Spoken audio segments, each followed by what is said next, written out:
very much, Mr. President. Can you tell us if you have spoken with French President Macron about the coalition to reopen the Strait of Hormuz? Have you been speaking with the French President? What does that mean? Have you been speaking with the French President Macron about the coalition to reopen the Strait of Hormuz? Yeah, I have spoken to him. He's been on a scale of 0 to 10. I'd say he's been an 8. Not perfect, but it's France. We don't expect perfect. Are you confident that France will help with the reopening of Strait of Hormuz? Yeah, I mean, sure. I think he's going to help. I mean, I'll let you know. I spoke to him yesterday. I don't do a hard sell on them because my attitude is we don't need anybody. We're the strongest nation in the world. We have the strongest military by far in the world. We don't need them. But it's interesting. I'm almost doing it in some cases, not because we need them, but because I want to find out how they react. Because I've been saying for years that if we ever did need them, they won't be there. Not all of them, but they won't be there. I was very surprised with the United Kingdom. Because the United Kingdom, 2 weeks ago, I said, why don't you send some ships over? And he really didn't want to do it. I said, you don't want to do it. We've been with you. You're our oldest ally. And we spend a lot of money on, NATO and all of these things to protect you. I mean, we're protecting them. We're working with them on Ukraine. Ukraine's thousands of miles away, separated by a vast ocean. We don't have to do that, but we did it. Well, Biden did it. I mean, I have to be honest with you. Biden got taken to the cleaners. But we worked with them in Ukraine. We don't need to work with them in Ukraine. And then they tell us that we have a mine ship around, and they don't want to do it. I think it's terrible.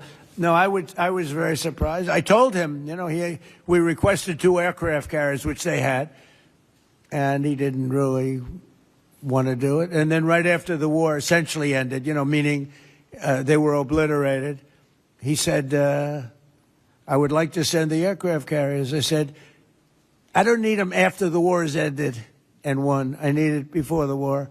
So I was very upset not upset, I was not happy with the UK.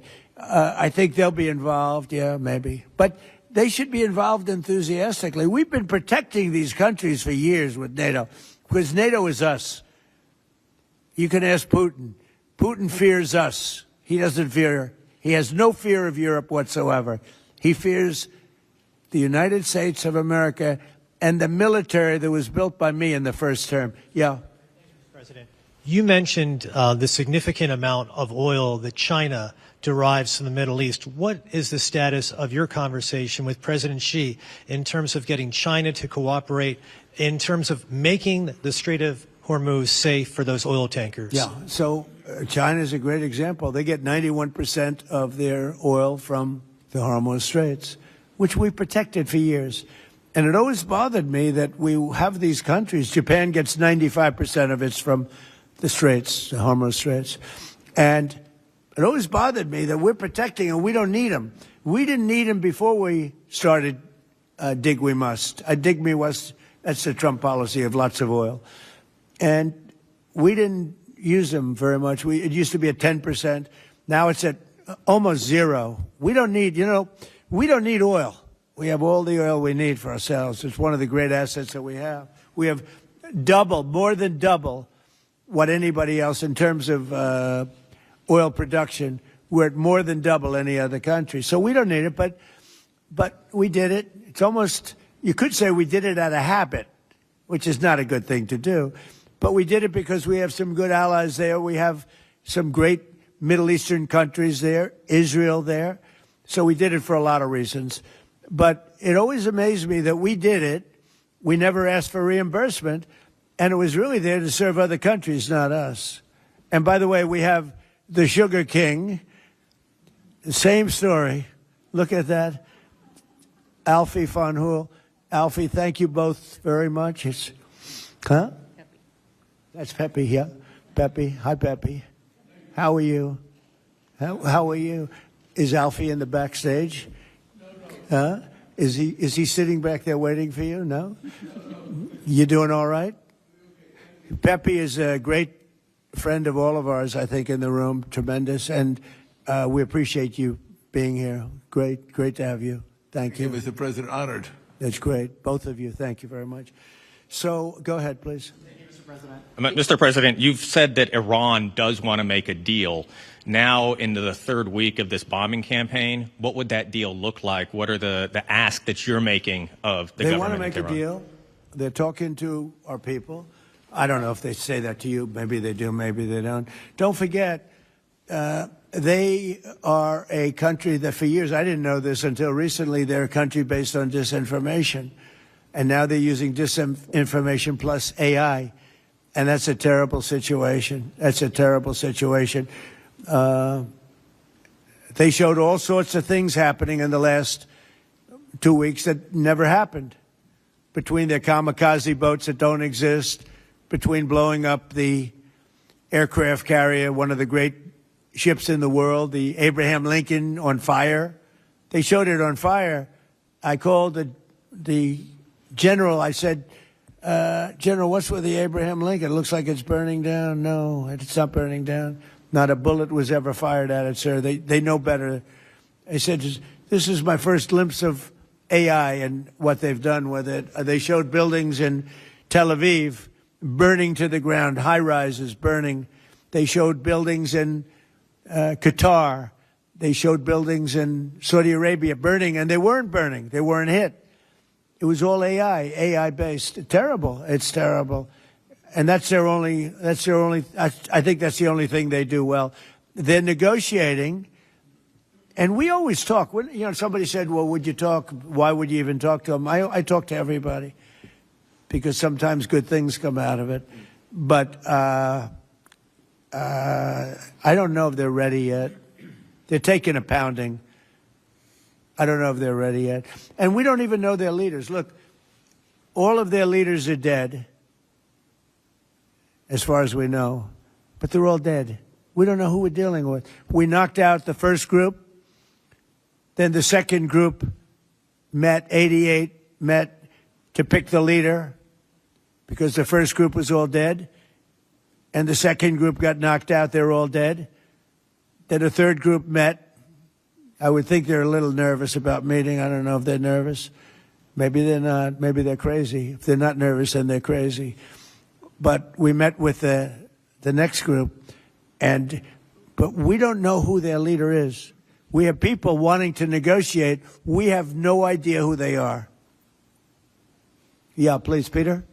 Thanks, President Trump. What are your advisors telling you about the Ayatollah's son, the new supreme leader? What are they telling you about him? Well, it's not only them, it's you people. I mean, a lot of people are saying that he's badly disfigured. They're saying that he lost his leg, the one leg, and he's, been hurt very badly. Other people are saying he's dead. Nobody's saying he's 100% healthy. And he hasn't spoken because the Ayatollah would sit and he'd spew hate from a form of a throne. Not as nice as a throne. I like the English throne much better. But it was a fancy chair. But he'd spew hate from his chair. But you'd see him a lot, right? This one we haven't seen at all. So that could be for a lot of different reasons. We don't know, Peter, if he's dead or not. And now that you've announced... I will say this, nobody's seen him, which is unusual. Something else. Now that you've announced that the U.S. has destroyed all of Iran's mine-laying ships, why can't the U.S. just immediately reopen the Strait of Hormuz? Well, we could, but it takes two to tango. We have to get people to take their billion-dollar ship and drive it up. If when Pepe has his big sugar ships coming around and they cost $1 billion, and we say, I think it's okay now, Pepe, take your ship, drive it through the Strait of Hormuz. He may say, let me wait a little while, because it takes ship owners, and these ships are very expensive. They can cost up to $2 billion. So they don't want to take a chance that, I think you'll be okay. They got to know it. So they don't have to set, we don't know if they even set any mines. But the thought that they may have is enough to keep people from saying, we don't need it. Now, we are pounding that area, that coast, as you know, left side. We're pounding it, like really pounding it hard. And again, they may have no mine set. We hit every one of their mine droppers. They call it the mine layers, right? The ships. They're pretty sophisticated ships. Every one of them is gone. But it only takes one. So it's a little unfair. You win a war, but they have no right to be doing what they're doing. But we're hitting them very hard. And today is a big day. We're pounding a certain area that has very much to do with the Strait. And I think we'll get it going very soon. In addition, we do have other nations coming in. You need people to watch and people to see. We have other nations coming in. Yes, please. If the United States is working to secure the Strait of Hormuz for the benefit of other countries like China, and our allies aren't yet stepping up to your standard, is the United States getting back to being the world's policeman? Look, the United States should not be very much involved. They can on a certain basis. They've been doing it for a long time. But I've always said, if you look back years ago, I said, why aren't we being reimbursed? These are the richest countries in the world. Why aren't we being reimbursed for maintaining the Hormuz Strait? And why aren't we being reimbursed for that? I've said that for years. You can go back. They reported on it yesterday. I've been saying a lot of things about the Straits. Number one, I said it's the one advantage they have.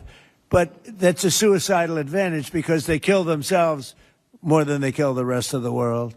And there are things you can do. With time, there are other things you can do. But I think we're going to have the situation straightened out pretty quickly. And I think we're going to have some good help. And I think we're going to be disappointed in some nations, too. And I'll let you know who those nations are. One of your advisors, David Sachs, said the other week that the U.S. should, quote, declare victory and get out of the Iran war. He also warned that if the conflict escalates, Israel may contemplate the use of a nuclear weapon. Has he shared that assessment with you? No, he hasn't.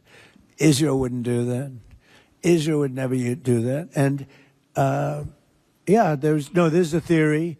You've pounded them to hell, and you could just leave now, and it'll take 10 years for them to build back not nearly what they have right now. And I guess that's another theory. But we want to have it ended so that another president doesn't have. Look, for 47 years, no president was willing to do what I'm doing, and they should have done it a long time ago. It would have been a lot easier. There's no president that wanted to do it, and yet every president knew. I've spoken to a certain president, who I like, actually, a past president, former president. He said, I wish I did it. I wish I did, but they didn't do it. I'm doing it, yeah. Which president? I can't tell you that. I don't want to embarrass him. It would be very bad for his career, even though he's got no career left. Go ahead, please. You mentioned. How about the man right Thank you, sir. Mr. President, you mentioned that you're not entirely sure who you're dealing with, who the leadership is in Iran. Do you see a viable opposition movement still in that country following all of the protests that we had seen before the airstrikes and kind of an opposition movement that could become a viable leader in Iran? Well, the biggest problem, and, we have brave people in this room, but the biggest problem that I see is that, they put out a warning, and we have the warning. We get everything they get. And it said any protester that goes onto the street will be immediately shot and killed. This is a little tougher than the American way. This is not quite as tough as... Nobody can believe it. So I can't imagine. They don't have guns. And the other ones have guns. Highly sophisticated machine guns and AK-47s and other kinds of guns. And they did that with the women. So the women had 250,000, even 500 people protesting a year ago. And they shot women right through the middle of the forehead with snipers. And they didn't have to do many.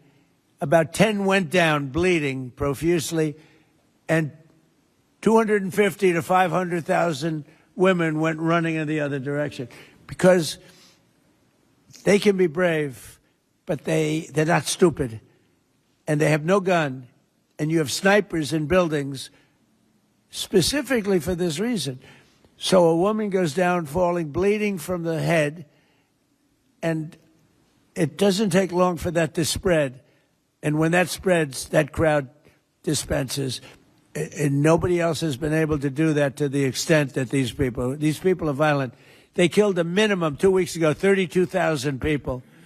So, and they put out actually a notice 2 days ago. If you protest, you will be shot and killed. So, I don't know. I would say Mike Johnson's the only person I know who has the courage to go out in that kind of an atmosphere. I don't think so. Yeah. Have your advisors told you anything in terms of how long we can expect gas prices as high as they are right now? I don't need advisors to tell me that. I know what it is. You know, the Prime Minister of UK, United Kingdom, yesterday told me, I'm meeting with my team to make a determination. I said, you don't need to meet it with the team. You're the Prime Minister. You can make your own. Why do you have to meet with your team to find out whether or not you're going to send some minesweepers to us or to send some boats? I said, you don't have to meet with your team. It's the same thing here. I can tell you that when this is over, oil prices are going to go down very, very rapidly. So is inflation, so is everything else. But frankly, much more important than short-term, even long-term oil prices, you can't let the most violent, vicious country in the last 50 years have a nuclear weapon, because the Middle East will be gone. Israel will go first, without question, and they'll certainly take a shot at us before we get our act together and say we got to take them out.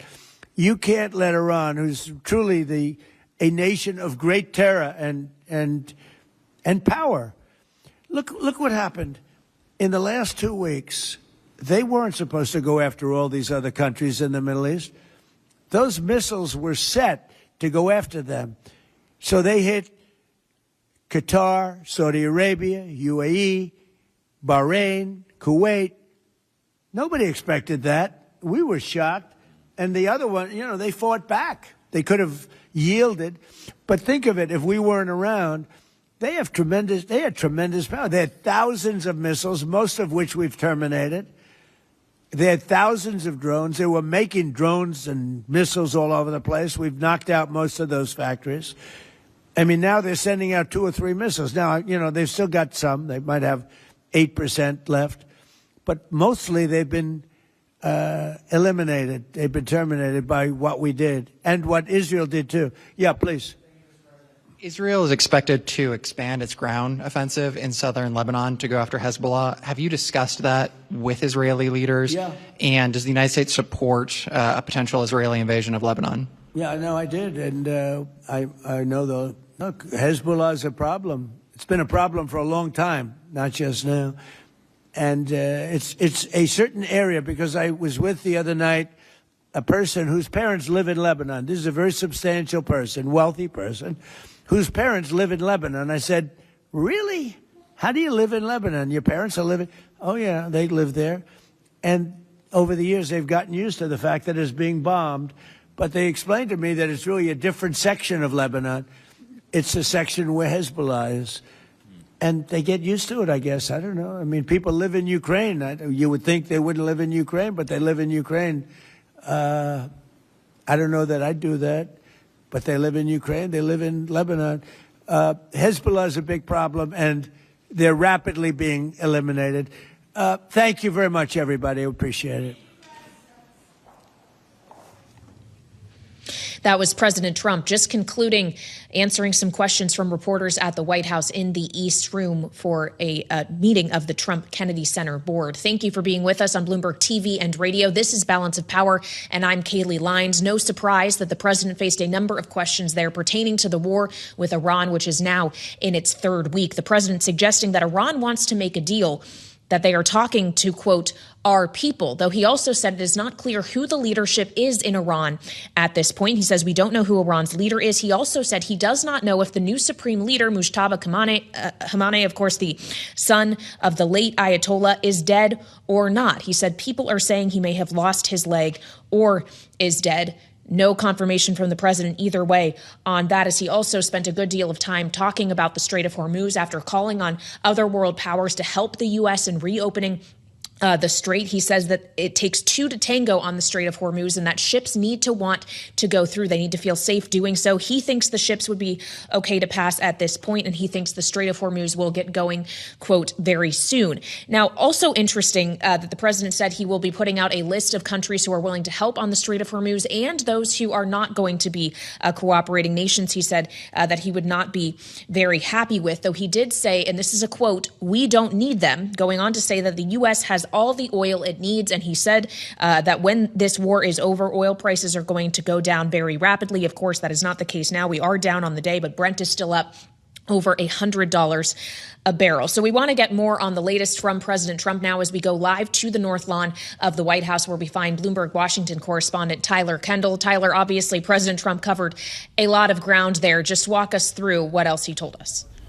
Yeah, hey, Kailey. Well, as the president gave this update on Iran, he did confirm that the U.S. and Israel have hit more than 7,000 Iranian targets and said that he thinks that the Strait of Hormuz will get going, quote, very quickly. President Trump, as you mentioned, called out some allies in Europe, also South Korea, Japan, also mentioned China there, urging them to send military assets to the strait to get the critical waterway opened. He went on to say that many of them have told them that they're, quote, on the way, but that others aren't as enthusiastic about helping the U.S. In his words, he said that one or two countries he thinks will not commit to the U.S., that they will surge assets, adding, quote, my attitude is we don't need anybody. As you well know, at least publicly, we've heard from some allies that they are wary at best about sending naval escorts to the region while the conflict is ongoing. For example, we heard from the German Chancellor Merz last hour saying that the NATO alliance is a defense alliance. It's not an intervention alliance, in his words, appearing to echo what we heard from UK Prime Minister Keir Starmer earlier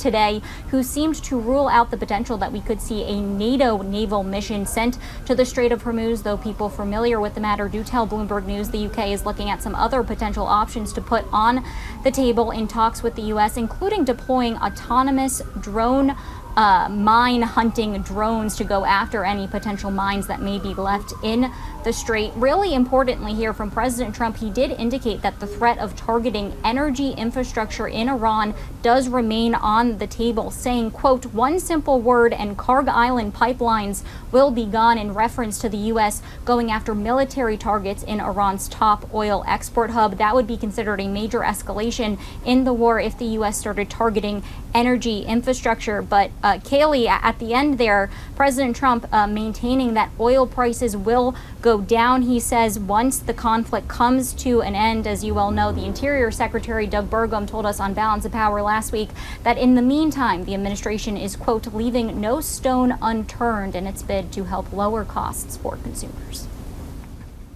Well, and also at the end there, Tyler, we heard from President Trump talking specifically about Israel, which, of course, is with the U.S. in these operations as we speak. He says he's also spoken to Israel about its operation in Lebanon against Hezbollah. He says specifically they are looking at the section where Hezbollah is. He also was asked if Israel would use a nuclear weapon against Iran at some point. He says they would not. But do we have a sense of whether or not there is any daylight emerging between the U.S. and Israel as these operations continue? If President Trump wants to pursue an off-ramp, is it necessarily that the same would go for Israel? Right. Well, this seems to be the main question that we've been trying to glean some sort of answers to, as President Trump has repeatedly suggested in the last few days that there could be a potential negotiated off-ramp here. You'll recall over the weekend, he seemed to suggest that it was because of him that he didn't like terms that had been put forward, that he would agree to a deal with Iran, saying that he needs to see in total terms that Iran would abandon its nuclear ambition. Still, Iran came out, as you well know, and denied that there had had been any outreach, and at this point it's unclear exactly who is exactly speaking with who, as President Trump even said in this presser that it's unclear what the leadership looks like in Iran today. But as President Trump maintains this, it is raising those questions about what may be the differences between the U.S. and Israel. Kailey, last week we saw perhaps one of the most public disagreements between the countries when Israel went after oil infrastructure after the U.S. had repeatedly said that it was not going to go after energy infrastructure. We'll see how that involves, as President Trump just renewed that threat in this press conference earlier today that could be an escalation on the table.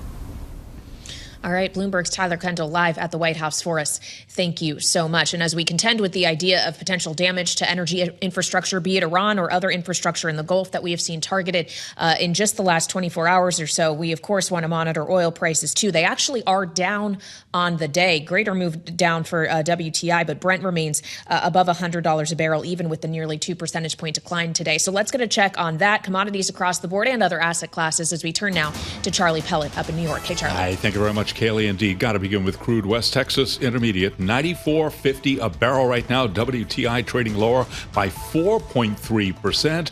Brent, 101 right now. Barrel of Brent down by 2%. Brent, of course, the global benchmark.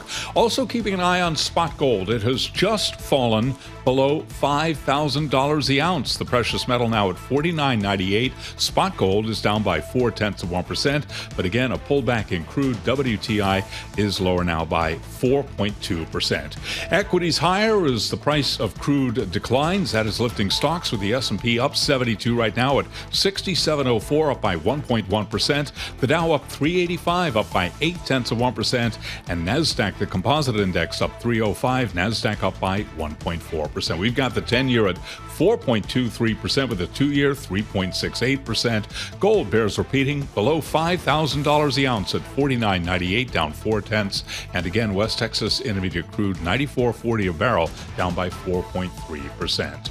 According to a court document, Bank of America has reached an agreement in principle to settle a proposed class action lawsuit on behalf of Jeffrey Epstein victims who accused the bank of aiding in the deceased financier's sex trafficking. And Warner Brothers Discovery shares are higher after One Battle After Another took home the Best Picture prize last night at the Academy Awards, delivering a long-awaited win for veteran filmmaker Paul Thomas Anderson. Shares of Warner Brothers Discovery, they're up now by 1.1%. Recapping, S&P higher by 1.1%. That, Kailey, Leinz, is a Bloomberg Business Flash. All right, Charlie Pellet monitoring the markets for us. Thank you so much. Meantime, here in Washington, we are monitoring the developments out of the White House. President Trump having just concluded a news conference ahead of a meeting of the Trump Kennedy Center board at the White House, spending a great deal of time giving a status update on the combat operations in Iran, which, of course, are now in their 3rd week. Here's part of what President Trump had to say. Since the beginning of the conflict, we've struck more than 7,000 targets across Iran. And these have been mostly commercial and military targets. We've achieved a 90% reduction in their ballistic missile launches and a 95% reduction in drone attacks. The missiles are trickling in now at very low levels because they don't have too many missiles left.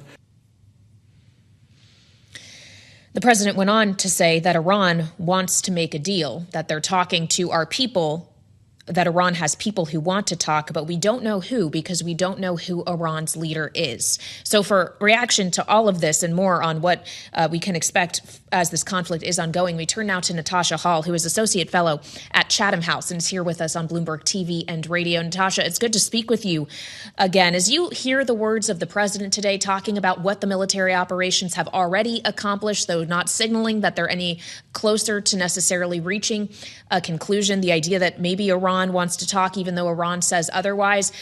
Where is the likelihood in your mind of any viable off-ramp of some kind of solution to this conflict, or at the very least something that could bring us to a cessation of the strikes? Thanks for having me on. I think the administration has been a bit all over the place, and there are strategic reasons for that. But we continue to see a lot of confusion in President Trump's words that the conflict is going to come to an end, but then threatening many other states if they don't come to help that are reliant on the energy supplies from emanating from the Strait of Hormuz. And so I think that there's a lot of off ramps. I think the question for me is then, what then? He talked about 7,000 strikes on Iran. We've also heard about regime change. Well, you can degrade Iran's capabilities to a large extent, but it seems like they could produce drones forever. And so it's unclear to me then what. We have a lot of mistrust now between the Gulf states and Iran that had some kind of detente, at least beforehand. Europe is still fighting this war with, Russia and Ukraine. There's a lot of different fronts that have been forgotten about with this war. And the question for me is again, what then? What has been accomplished aside from really, I think, emboldening the Iranian regime? And as you said, there's a lot of questions with regards to the transition in terms of the Iranian government too. Well, so if we focus on that for just a moment longer, what are the odds that we reach a conclusion here that both the U.S. and Israel would decide enough is enough, we are done here, we've accomplished what we want, with the son of the late Ayatollah still in power? I mean, I'm very skeptical of that. I think that there could be a short-term ceasefire, much like we saw in the summer, but that the ultimately the war continues. And Iran is really trying to establish deterrence here so that that doesn't happen again. And what they've done is they've simply eliminated all of the leadership, including the more moderate elements of the Iranian regime through many of these airstrikes. So it's unclear who they're going to negotiate with at this point.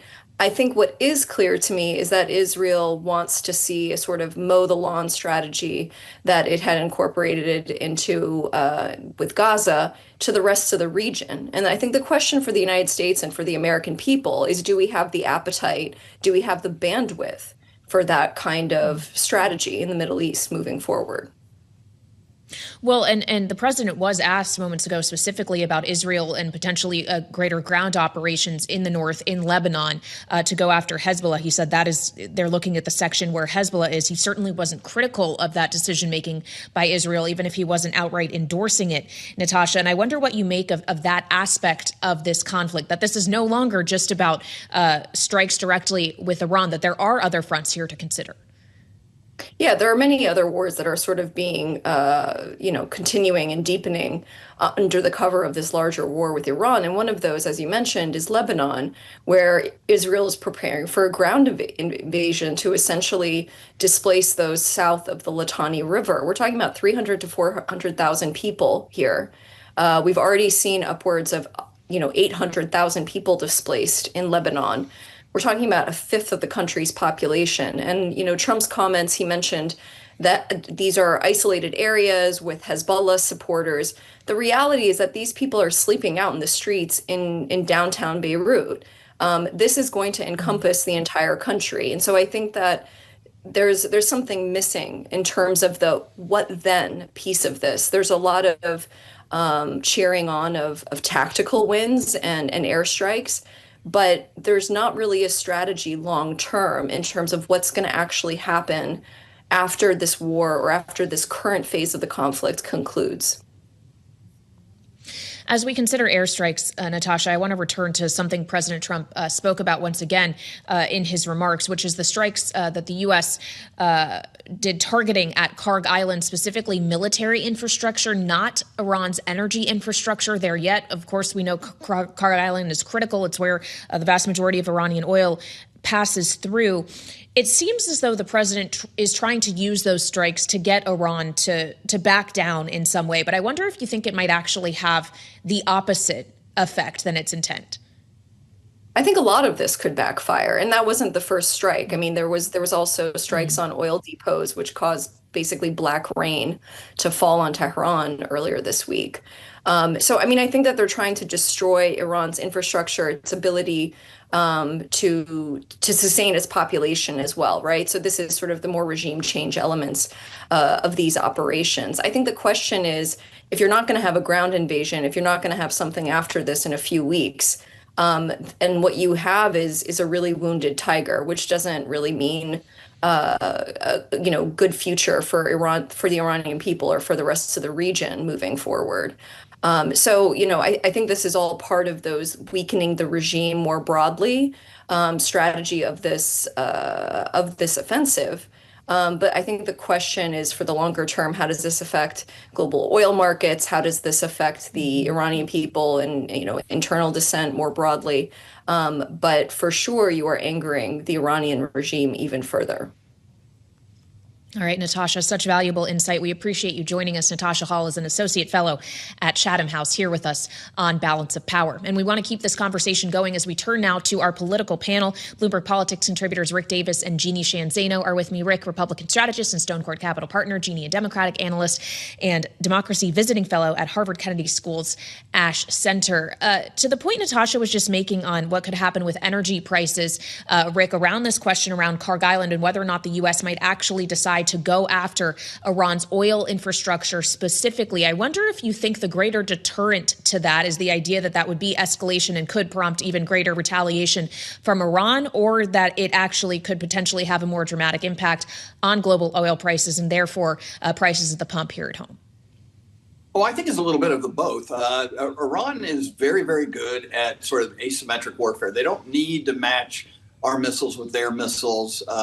The president said earlier in the press conference that they have significantly scaled down on their attacks in the Gulf and to Israel, and that's true. Could be husbanding their resources, but it only takes a few missiles into the Strait of Hormuz or a set of drone strikes to destabilize the entire oil trade. And as we've been discussing on this program, there's much more to getting conditions precedent in the Strait of Hormuz to allow insurance companies and tankers to want to sail. So I think this is expected to be destabilized for a long time. I mean, General McRaven, who is quite an expert on the region, has said recently that even under the rosiest of scenarios, it could take months to get the necessary equipment in to demine and to be able to create the conditions to be able to open up the Strait of Hormuz to commercial traffic. And even Bibi Netanyahu has been very clear that he's got 3 more weeks on a bombing campaign that he's going to prosecute, in addition to whatever the United States decides to do. So I think that at least for the next month, I can't imagine a scenario where we have conditions in the Strait that are commercially viable. Well, so when we consider that commercial viability, Jeanne, and the president spoke to this when answering questions from reporters about the Strait of Hormuz, he was asked, if we've destroyed all these mining vessels, then why isn't the Strait open? And he said it takes 2 to tango. And he specifically spoke to the idea that the operators of these vessels need to be willing to go through the Strait. We obviously have seen the president use whatever leverage he can, be it tariffs or other kind of economic statecraft, if you were to try to change the behavior of countries that he would like to see behavioral changes for. But is he able to do the same in this instance for private companies that are making risk calculations about their crew and cargo? The answer in one word is no. Or how about 2? Absolutely not. We've seen the president do this for the last 2 weeks of this campaign. Go on Fox News, for instance, and say, hey, guys, just put the ships through there. It'll be okay. It's not that dangerous. Then he turned to offering risk insurance as if, I've got terminal cancer. Now, do you want to give me insurance? That was a non-starter. Now he's making these cases to the private sector again. He's also threatening our allies that they better help us. The reality is that when you listen to the president, what struck me so much was his chastising, making fun of, if you will, the Prime Minister of the UK, Keir Starmer, for checking with his cabinet, for consulting people. And Donald Trump sort of bragged and said, I don't need to do that. I don't know why he needs to do that. Well, the answer is, Mr. President, because we've learned all these lessons before. You get alliances, you build your life raft, if you will, before the ship starts to sink. He didn't do that, and now he's going on threatening allies. You're going to, if you bomb Iran, threaten the Strait of Hormuz, they'll be able to close it, and you don't have any way out of that. So many of these lessons we've known, and had the president bothered to check with experts, as opposed to pushing them out of the State Department in a DOGE effort, he may have gotten some advice that he desperately needs and not be in the position he is in now to be sitting up and making these statements.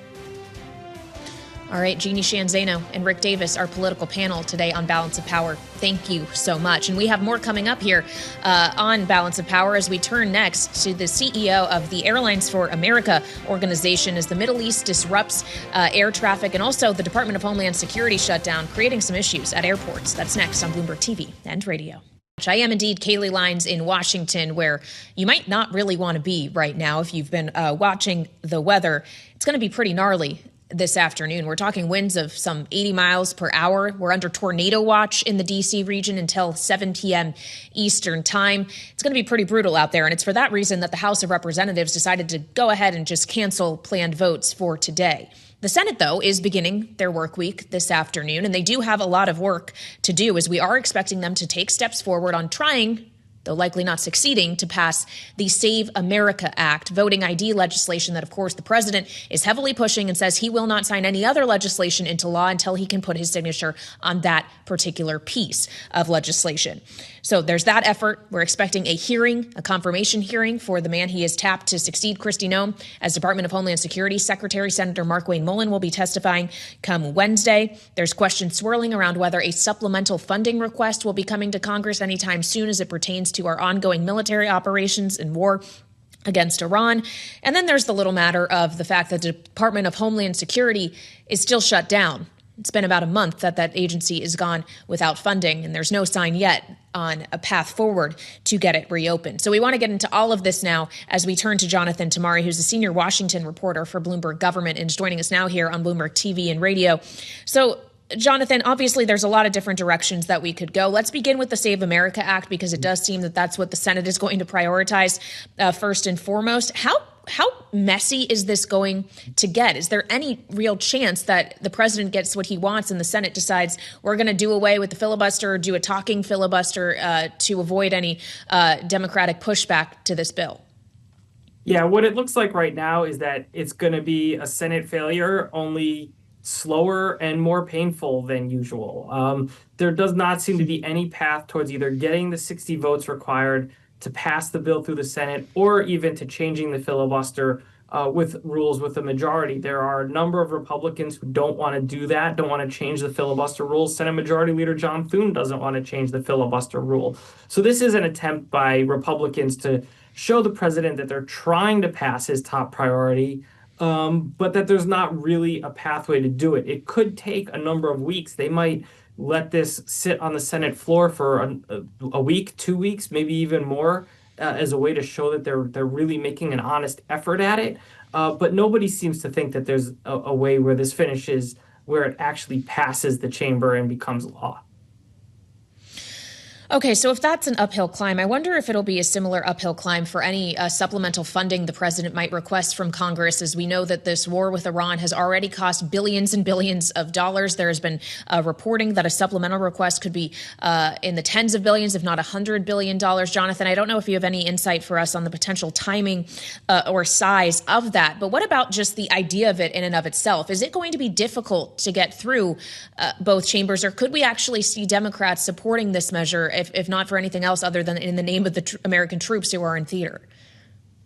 I think both of those things could be true. I think it could be very difficult because I think there are a lot of Democrats who are going to say, you know, we haven't been consulted on this war. We're not going to vote for something where we've had no input onto it, and the president doesn't seem interested in our input. The chamber hasn't formally voted on it. So I think it's difficult in that sense, but I do think you make a point.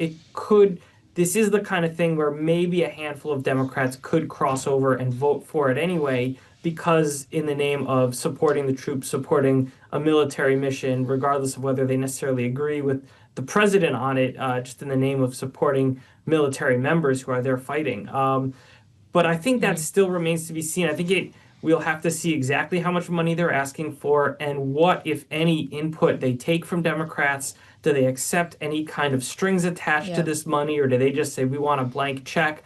I think that could affect the posture of those handful of Democrats who might be willing to cross over and vote for it. Again, we're probably talking about a very small number, but it only takes 7, 8, maybe 9, depending on the Republican votes, of Democrats crossing over to potentially get that through the Senate. I do think it could even be tricky for Republicans, though. I think there are a number of Republicans who might not necessarily want to be on the hook for this war, that they're content to let Trump kind of lead the way and carry, the burden of it politically and with the vote with the public. Voting for the money would essentially be endorsing it, and I think there are probably some Republicans who might be a little wary of that too. All right, Jonathan Tamari of Bloomberg Government. Thank you so much. Jonathan, of course, speaking with us about the idea of Democrats crossing over on a vote on supplemental funding. But we also saw Democrats last fall crossing over in the name of reopening the government after the longest shutdown in history. And of course, we are in the middle of another long partial shutdown as we speak. It's been about a month, and the Department of Homeland Security has gone unfunded. And you're starting to see the real world effects of that, specifically if you've been trying to travel by air in recent weeks, as we're looking at TSA lines with those agents going unpaid that have gotten longer and longer at airports. It's starting to become a real problem. And we want to get into it now with Chris Sununu, who's the CEO of Airlines for America. He's the president there as well. Of course, he also is the former Republican governor of New Hampshire, and he's here with me in our Washington, D.C. studio. Governor, great to see you. Great to see you. As always. We know the situation's not great at airports right now. How much worse could it get if this shutdown continues? Well, believe it or not, right now we're managing, right? So you have maybe a dozen airports where there's hot spots that could be a 30-minute, 60-minute. We've seen some on a couple weekends ago, upwards of 2 or 3 hour waits, and you've seen some of those long lines.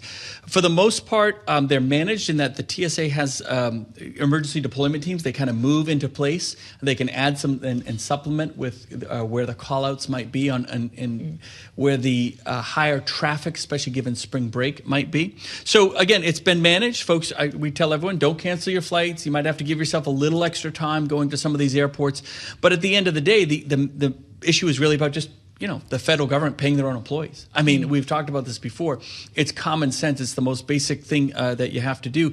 And remember, DHS isn't unfunded because of the big, beautiful bill that ICE and CBP and parts of Homeland Security, they are funded because they've gotten billions of dollars. It's really TSA that takes the hit. And these are some of the lowest paid employees that have been going on. They just got a zero paycheck. They're going into their 4th week of not being paid. Imagine averaging $35,000 a year. 3 or 4 weeks is a lot. Right? If you're a single mom and you're working, you're TSO and you're working, and all of a sudden you're not bringing a paycheck home for 4 weeks, well, that's real pressure on the system, and that will continue to build. So I don't think we're in crisis mode. Hopefully we don't get to crisis mode. I think there's huge opportunity for folks here in Washington to say, okay, they may not have liked Secretary Noem, fine. The president said, fine. He moved her out. He capitulated there. They wanted more body cameras. They're installing those. They wanted some calmness and some stability to be brought into Minnesota. They've done that. So I think the Republicans have actually done a pretty good job of saying, okay, we'll give in on these issues, but we got to fund this thing, as a whole. Democrats aren't moving right now. Leadership is not talking, and that's probably the most frustrating part. It's not that they disagree on major points. They're literally not entering the room and having discussions at the table. That's hard. Well, we know that typically when it comes time to difficult negotiations like this, they like to operate on a deadline. Usually there's the deadline of the whole government's going to shut down at midnight if we don't do this now. This is obviously much smaller in scale. So I wonder if you see any kind of deadline. You mentioned spring break. Easter's coming up.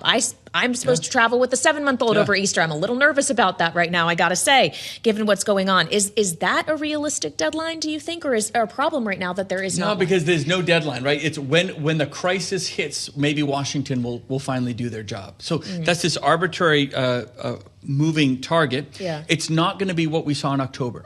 You had air traffic controllers. You had delayed and canceled flights. You don't have that this time. Flights are taking off and landing just fine. The airspace is terrific. It's just literally getting into the door of those airports. So the crisis if there is one, would only be a regional piece. It would be this airport there or that airport there, and you just don't know when or how it's going to come. Would that be, if we had an issue at one airport 4 weeks from now in the Midwest somewhere, is that enough to all of a sudden get leadership to start talking again? That would be a very weird thing. So they have to be proactive about it. Both sides need to actually say, okay, what do we need to do to end this? The new secretary, Mark Wayne Mullen, hopefully will be in early April. Maybe that's an opportunity, and just in the next couple of weeks. Hopefully he doesn't get there, but that could be an opportunity because he is a former senator, or will have been a former senator at that time. He has friends on the Democrat side. They know how he works. He respects and understands that process. Another opportunity, I think, for both sides to come together in a leadership position and say, here's our discussion points. But right now, it's not even really clear what they disagree on, because they're so close, if you will. It's all very blurry, and at the end of the day, who suffers? The American public. Like the traveling American public goes, what should I be doing with my travel plans? The answer is keep your travel plans. You might just have to give yourself a little extra time. Maybe look ahead, see if your airport is one where the lines are a little longer, 30-minute, 60-minute waits. All that data is available online. If you go to the airport websites, it's usually there. So I think the folks at TSA are doing a tremendous job. Please say thank you, by the way. Have some patience. They're under as much stress as anybody to move folks through that line quickly. The last thing they need is, again, as a customer, you can be frustrated. It's not their fault. It is not their fault. In fact, we need to thank them for all the hard work they're doing. I think Ha McNeil, who runs TSA, Rodney Scott, who runs CBP, they're doing a tremendous job keeping morale up, keeping their staff moving forward. They deserve a lot of credit as well. So things are moving in terms of management. They're just not moving in terms of that Capitol Hill building that sits behind you there. It's a little frustrating. Yeah, I'm sure it is. As we consider as well that all of this is happening against a backdrop of a war in the Middle East, there's questions about whether or not there's domestic threats that could be inspired by the war against Iran. But we have also seen, for airlines specifically, it having a very disruptive effect in what are global airline hubs. We saw Dubai's airport have to close down just today. What is the cascading effect of that? Well, believe it or not, the number one cascading effect is the price of oil, right? So remember, the folks that are flying today probably bought their ticket 6 or 12 weeks ago. So they bought that ticket there's a lag in the price, right? What we're going to see is a pretty big disruptor across all the different airlines in terms of as price of oil, goes up 50 to 100% on jet fuel, whatever it might be. You'll see some potential price increases, let's say a month down the road, right? If we don't get the Strait of Hormuz really secured, I'm going to give it till about mid-May before Memorial Day. Because remember, Memorial Day, right before Memorial Day, they come out and say, the price of gas, the price of oil is X, and this is how it will affect summer travel. If by that time we haven't seen any substantial security of that supply chain of 1/5 of the world's energy source, then you could be looking at some long-term price increases. Right now, the price increases could be, hopefully they're temporary, they're just bumps in the road, they're nothing that really impact people's desire to travel. But as we hit those summer months, what happens with FIFA? Right, we have this amazing American opportunity of all these international folks coming in, both in terms of safety and security. I think CBP and TSA are doing a great job doing as much of the technology, innovation, and implementation for those security protocols that have to happen around the FIFA World Cup, where you'll see maybe millions of people come in across the world for that. Great opportunity. We don't want to miss it. So on the price of oil, I think we're going to hit a little bump in the road unless we get to around Memorial Day. Then it could be a little more of a long-term impact. But remember, flying domestically is still the most affordable thing you can do. The average price of a ticket today is less than it was in 2019. It's not just bucked inflation, it's actually deflationary. I think the average price of anything else has gone up about 26-30%. Since 2019, our prices have gone down 3%. So what happens? More families are traveling before, more opportunity for folks than ever before. We're seeing record numbers. To have politics disrupt that for the American people is so silly and such a terrible sign of where our system is politically.